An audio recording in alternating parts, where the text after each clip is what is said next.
low back, side lying with the roll. We have the patient first just sit on the table. And then what he's going to do is he's going to pull that roll to the side of his pelvis. From there, what we want him to do is lie over that roll so that it's somewhere between his rib cage and his pelvis. What I point out at this time is that when you do this move, you want to make sure that if the patient has any sore ribs or any past injuries to the ribs, that he errs on the side of moving the roll down towards the pelvis.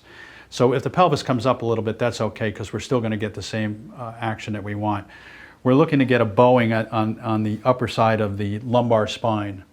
And so he lies on this. If you have somebody that's very tight, you would have them lie on this for a little bit longer period of time and getting that area to stretch out. Once he's in that position long enough, you can have him actually take his right foot and place it forward, and his left leg goes behind him.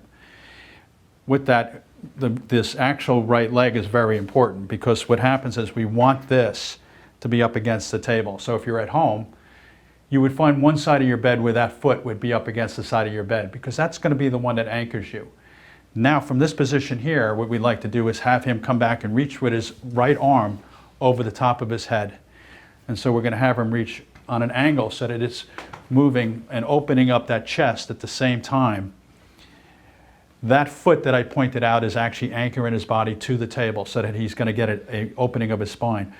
In this position here, what we like to do is have him actively turn that, and that's what holds him, that foot. So we get a nice untwisting of that spine. And then he comes back to the neutral position, and then comes back to the seated position. And then we're going to have him take the roll and place it on the other side of his body. And then he's going to lie over that roll. So again, it's going to hit somewhere between the rib cage and the pelvis. And again, one of the things I point out in all of these moves is make sure that you're paying attention to the difference between one side and the other. The resistance from one side is very important for you to know, because this way you understand both structure and the muscles and the fascia and all those other structures that may actually be showing some resistance, more on one side than the other. So in this position here, he has now hooked his foot behind on the front of the table with the left leg, and now he's going to reach with the left arm and open that chest. And he's actively opening that chest. He's just not hanging there. He's actively turning that chest up towards the ceiling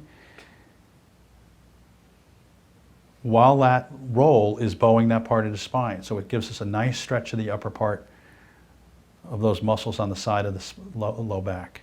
Takes a breath in, and then out, and then comes back to the neutral position, and he's done.